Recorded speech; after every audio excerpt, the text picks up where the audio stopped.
ચૈત્રવદી વરુથીની એકાદશીની કથા। યુધિષ્ઠિર પૂછે છે, હે વાસુદેવ, આપને નમસ્કાર કરું છું। આપ હવે મને ચૈત્રવદી એકાદશીનું નામ અને માયતમ કહો। શ્રી કૃષ્ણ કહે છે, હે રાજન, ચૈત્રવદી એકાદશી વરુથીની નામની છે। તે આલોકમાં તથા પરલોકમાં સુખ આપનારી છે। એ વરુથીનીનું વ્રત કરવાથી સદા સુખ રહે છે, પાપ નષ્ટ થાય છે ને સૌભાગ્યની પ્રાપ્તિ થાય છે। આ એકાદશીનું વ્રત કરવાથી દુર્ભાગણી સુભાગણી થાય છે, તેમજ સર્વ લોકોને ભોગ તથા મોક્ષ મળે છે। એ એકાદશી સર્વ પાપોને હરનારી છે અને જન્મ મરણના દુઃખને દૂર કરનારી છે। આ વરુથીનીના વ્રતથી માધાંતા અને ધુંધુમાર વગેરે બીજા કેટલાક રાજાઓ પણ સ્વર્ગમાં ગયેલા છે અને મહાદેવને લાગેલું બ્રહ્મકપાલનું પાપ પણ દૂર થયેલું છે। 10,000 વર્ષો સુધી તપશ્ચર્યા કરવાથી જેટલું પુણ્ય થાય છે, કુરુક્ષેત્રમાં સૂર્યગ્રહણને દિવસે એક ભાર સોનું આપવાથી જેટલું પુણ્ય થાય છે, તેટલું ફળ વરુથીની એકાદશીનું વ્રત કરવાથી મનુષ્ય પ્રાપ્ત કરે છે। જે માણસ શ્રદ્ધાથી વરુથીની એકાદશીનું વ્રત કરે છે, તેને આ લોકમાં તથા પરલોકમાં વાંછિત ફળ મળે છે। આ એકાદશી પવિત્ર છે, પવિત્ર કરનારી છે, મહાપાપનો નાશ કરનારી છે અને વ્રત કરનારને ભોગ તથા મોક્ષ આપનારી છે।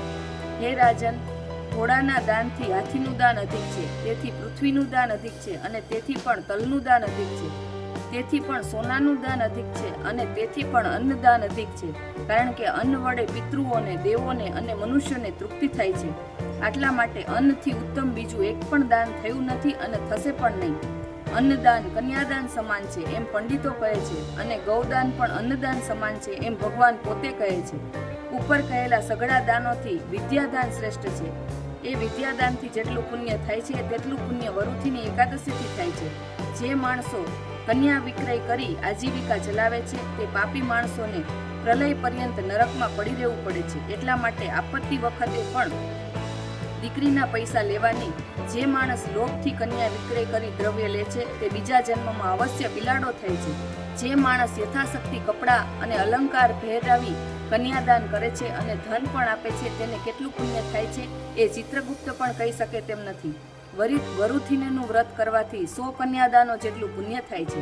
વરુથીનીનું વ્રત કરનાર વૈષ્ણવે કાંસ્ય, માંસ, મસૂર, ચણા, કોદરા, શાક, મધ, પરાંત, મૈથુન અને બીજી વખત ભોજન એ 10 વસ્તુ 10મીને દિવસે ત્યજવી। જુગાર, નિંદ્રા, તાંબુલ, દાંતણ, નિંદા, ચાડિયાપણું, પતિતોની સાથે ભાષણ, ક્રોધ અને અસત્ય ભાષણ એ સઘળા એકાદશીને દિવસે ત્યજવા।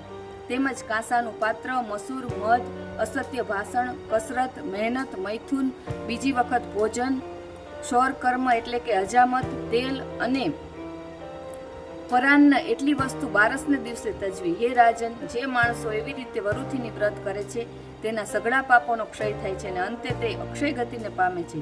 જે માણસો આ વરુથીની એકાદશીને દિવસે રાત્રિમાં જાગરણ કરી વિષ્ણુનું પૂજન કરે છે, તે આ લોકમાં સઘળા પાપોથી મુક્ત થઈ અંતે પરમગતિને પ્રાપ્ત થાય છે। જે માણસો પાપથી અને યમથી ડરતા હોય, તેઓએ વરુથીની એકાદશીનું વ્રત પ્રયત્નથી પણ કરવું જોઈએ। જે માણસ આ કથાનો પાઠ કરે છે અથવા તો સાંભળે છે, તે આ લોકમાં પાપથી મુક્ત થઈ અંતે વૈકુંઠમાં પૂજાય છે। એવી રીતે ભવિષ્ય પુરાણમાં ચૈત્ર શુક્લ પક્ષની વરુથીની એકાદશીનું મહાત્મ કહેલું છે।